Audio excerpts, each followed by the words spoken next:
Good morning, YouTubers. This is Sandeep from English Deep Classes. Today we are going to discuss first poem of 11th. Let me tell you the name of the poem is A Photograph and it is written by Charlotte Olson. Before we start this poem, we should discuss something about its poet and take a look to this picture. She is the lady Charlotte Olson. Charlotte Olson was born on 20th May 1924 in Henley-on-Thames, England, as the daughter of Douglas Horsfall Dixon and Marjorie Brown. तो बेटा हम बात कर रहे हैं शर्लेट टोल्सन की, जो एक बहुत ही अच्छी राइटर रही हैं, जिन्होंने क्या किया था, जिनका जन्म अगर बात करें तो हुआ था 20th मई को 1924 के अंदर। और कहाँ पर हुआ था? हेनले ऑन थेम्स नाम की जगह पे इंग्लैंड के अंदर इनका जन्म हुआ था। और ये एक बहुत ही महान राइटर डगलस डिक्सन की बेटी हैं। और इनकी माँ का नाम Marjorie Brown. She had a huge passion on writing and was greatly influenced by her father who was a writer too. तो अपने पिताजी से बहुत ही ज़्यादा प्रभावित हुई थी ये। और इन्होंने क्या किया, इनकी बहुत ज़्यादा पैशन था इनको राइटिंग के अंदर, बड़ा इंटरेस्ट रखती थी, नीन इंटरेस्ट इनका था। She secured a BA on literature from Brockenhurst college in London. London के अंदर ब्रोकनहर्स्ट कॉलेज जो है, वहाँ से इन्होंने अपनी ग्रेजुएशन कंप्लीट की। और ग्रेजुएशन किस में की बेटा? साहित्य के अंदर, लिटरेचर के अंदर अपनी ग्रेजुएशन कंप्लीट की थी इन्होंने 1953 में। Shortly she took writing as a career but also served as the editor for many magazines in meantime. तो इन्होंने क्या किया, शुरुआत के अंदर इन्होंने अपनी राइटिंग को ही अपना कैरियर चूज किया था, लेकिन एडिटर के रूप में भी काम किया था मैगजीन्स के लिए इन्होंने। ये शर्लेट ओल्सन के बारे में था बेटा। Now take a look to intro of the poem a photograph. तो फोटोग्राफ, जैसे कि इसका टाइटल है, टाइटल से आप लोगों को पता लग रहा होगा कि फोटोग्राफ एक कोई फोटो है जिसके बारे में बात कर रही है पोइट यहाँ पर। The poem a photograph contrast the eternal state of nature. तो कॉन्ट्रास्ट किस पे करती है ये poem? Eternal state of nature and transitory state of human beings. The poet describes a photograph that captures interesting moments of her mother's childhood when she went for a sea holiday with her 2 girl cousins. तो इसके अंदर क्या दिखाया गया है? प्रकृति को दिखाया गया है, ह्यूमन नेचर के, ह्यूमन स्टेट ऑफ माइंड को दिखाया गया है, ट्रांसिटरी मोर्टलनेस को दिखाया गया है, नश्वरता को दिखाया गया है इस पोएम के अंदर। और बेटा हम बात करें इस पोएम की, तो इसको 3 स्टेजेस के अंदर, there are 3 stages in this poem. तो 3 अवस्थाओं के अंदर इसको बांटा गया है। In the first stage the photograph shows the poet's mother standing at the beach enjoying a holiday with her 2 cousins. तो क्या हुआ, फर्स्ट जो पहली जो अवस्था है उसके अंदर क्या दिखाते हैं, फोटोग्राफ हमें शो करती है कि जो पोइट की मदर है, poet's mother. Take a look to this picture, there are 3 girls, a big girl and two her cousins. And जो लड़की है बेटा वो क्या है, वो 12 साल की है। जो पहली लड़की है, जो बड़ी लड़की आपको पिक्चर में दिखाई दे रही है, वो 12 साल की है, उससे ज़्यादा। The second stage takes us 20 और 30 ईयर्स लेटर। और जो सेकेंड स्टेज है वो हमें लेके जाती है 20 या 30 साल आगे। The mother would laugh at the way she and her cousins Betty and Dolly were dressed up for the occasion. तो इसके अंदर बहुत ही अच्छी ड्रेस इन्होंने डाल रखी थी, तो वो याद करती है। सेकंड स्टेज के अंदर क्या होता है, पहली स्टेज के अंदर लड़कियां गई हुई थी, एक बड़ी लड़की थी और उसके साथ में उसकी 2 छोटी बहनें थी, चचेरी बहनें। और सेकंड स्टेज के अंदर क्या दिखाया कि सेकंड स्टेज 20 और 30 ईयर्स लेटर की है, बात की है।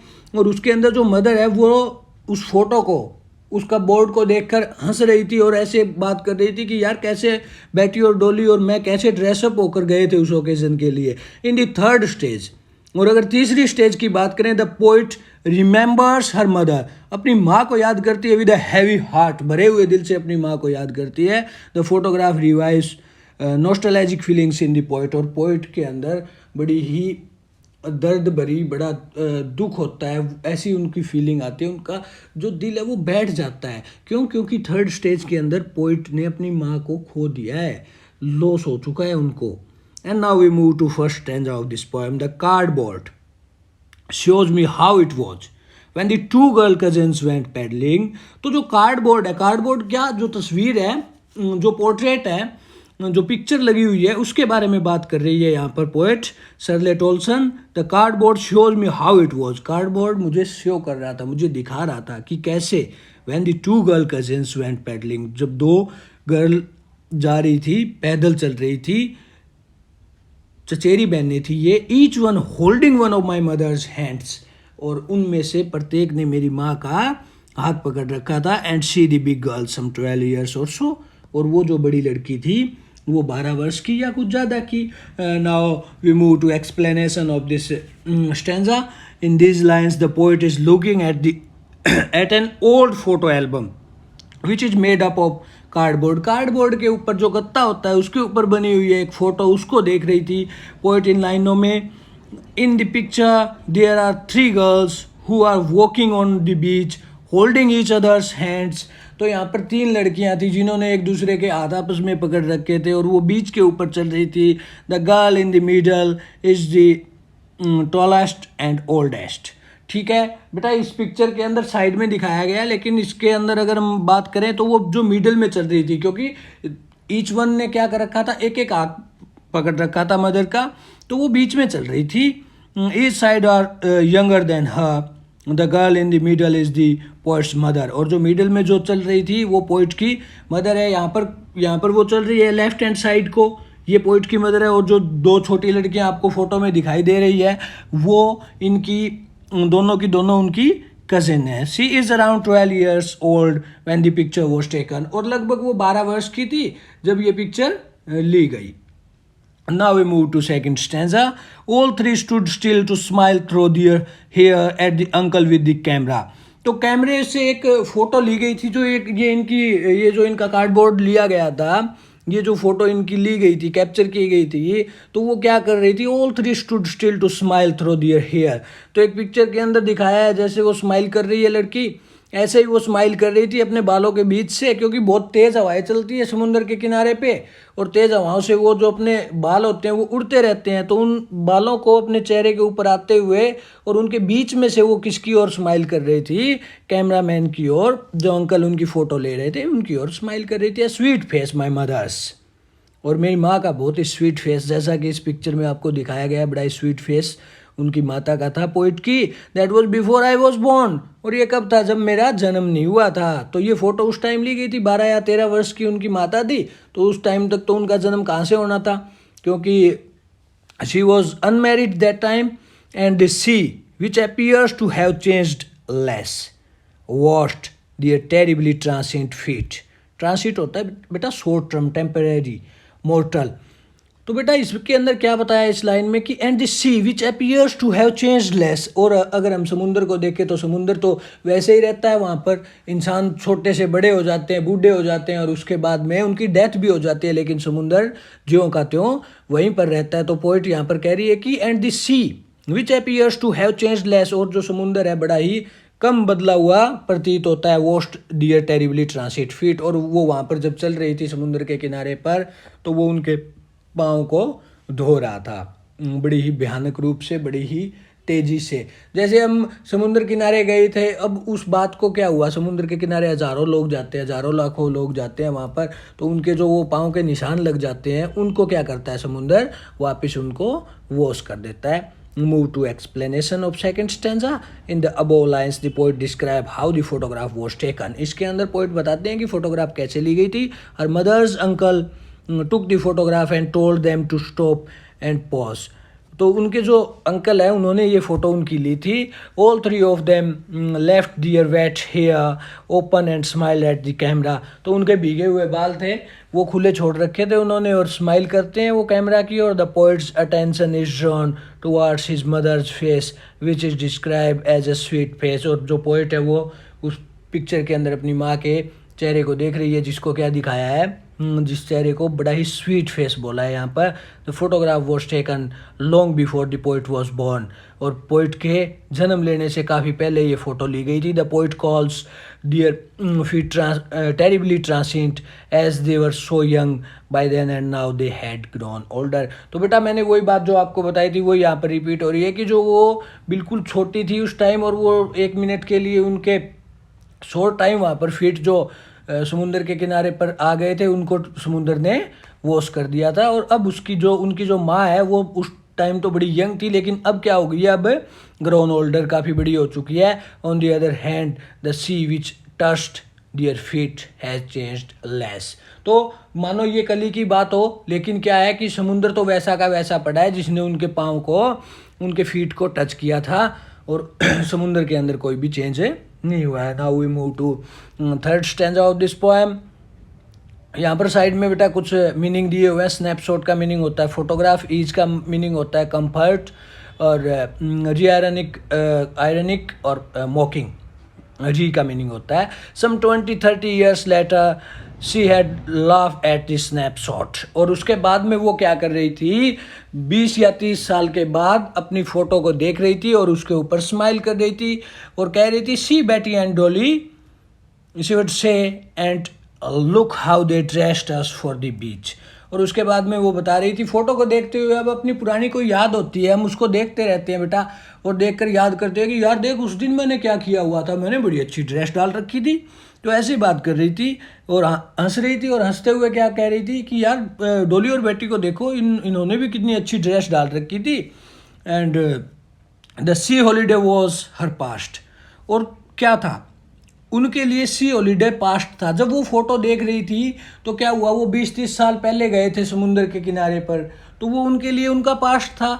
Mine is her laughter. और जो पोइट है वो कहती है कि उसकी जो हंसी है, मेरी माँ की हंसी। अब देखो यहाँ पर क्या चीज़ दिखाई गई है बेटा, कि सी हॉलीडे वॉज हर पास्ट, समुद्र की जो हॉलीडे थी वो ओकेजन मेरी माँ के लिए पास्ट था, और माइन इज हर लाफ्टर, और मेरे लिए उनकी हंसी। क्यों? क्योंकि माँ अब जिंदा नहीं है। अगर माँ जिंदा नहीं है तो मेरे लिए उनकी हंसी पास्ट हो गया। तो पोइट के लिए तो अपनी माँ की हंसी पास्ट हो गया था। क्यों? उसकी माँ जब देख रही थी अपनी पुरानी पिक्चर को, और आज के टाइम में जब पोइट ने पोएम लिखी तो उनकी माँ वहाँ पर थी नहीं उनके पास में। Both wry with the labour ease of loss. और सबको किस चीज़ को, इन दोनों को क्या, किसके अंदर घूमना पड़ता है, क्या लेकर इनको चलना पड़ता है, दोनों के दोनों जूझ रहे थे किससे, लॉस से। ठीक है, माँ तो उस टाइम लॉस कर रही थी कि हम लोग वहाँ घूमने गए थे, और अब पोइट क्या लॉस कर रही है कि मेरी माँ एक टाइम था जब हंस रही थी ना। We move to explanation of this stanza. After 20-30 years later she would laugh at the photograph, she would tell me to look at her cousins। अब पोइट बैठी हुई थी अपनी माँ के पास, और वो जो पुरानी उनकी पिक्चर थी उसको देखकर, स्नैपशॉट को, फोटोग्राफ को देखकर ये कह रही थी, देखो कि बेटा देखो, इनकी तरफ देखो, बेटी और डोली, इन लोगों ने क्या किया हुआ है, how their parents would dress all three of them up for the beach. तो कहती है कि हमारे माता पिता ने हमें देखो कितना अच्छे से ड्रेसअप किया था हॉलीडे बीच के लिए। They would have plan to take a photograph beforehand. और उन्होंने एक फोटोग्राफ लेने का प्लान किया था। The poet recalls this sea holiday was her mother's favourite moment from the past. और पोइट ये बात को रिकॉल करती है, इस बात का स्मरण करती है कि मेरी माँ के लिए वो सी हॉलीडे बड़ा ही एक अच्छा और उनका फेवरेट मोमेंट रहा था। While the poet favourite moment from the past was her mother's laughter. और जबकि पोइट के लिए क्या था पास्ट है, उनकी माँ का हंसना, उनकी माँ की वो हंसी पोइट के लिए एक बहुत ही फेवरेट मोमेंट है।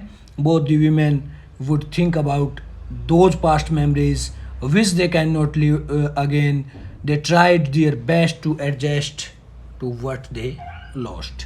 और उसके बाद में बात करें तो वो दोनों की दोनों जो लेडीज़ हैं वो दोबारा से उस चीज़ को नहीं जी सकती। वो जो पास्ट मेमोरीज़ है, पास्ट मेमोरीज़ को तो दोबारा से कोई भी नहीं जी सकता, इसलिए वो कह रही है कि एडजस्ट करना है, जो लॉस हो गया, जिस चीज़ को हम खो चुके उसको एडजस्ट करने की कोशिश करनी है। This is the third stanza. Now we move to fourth stanza of this poem.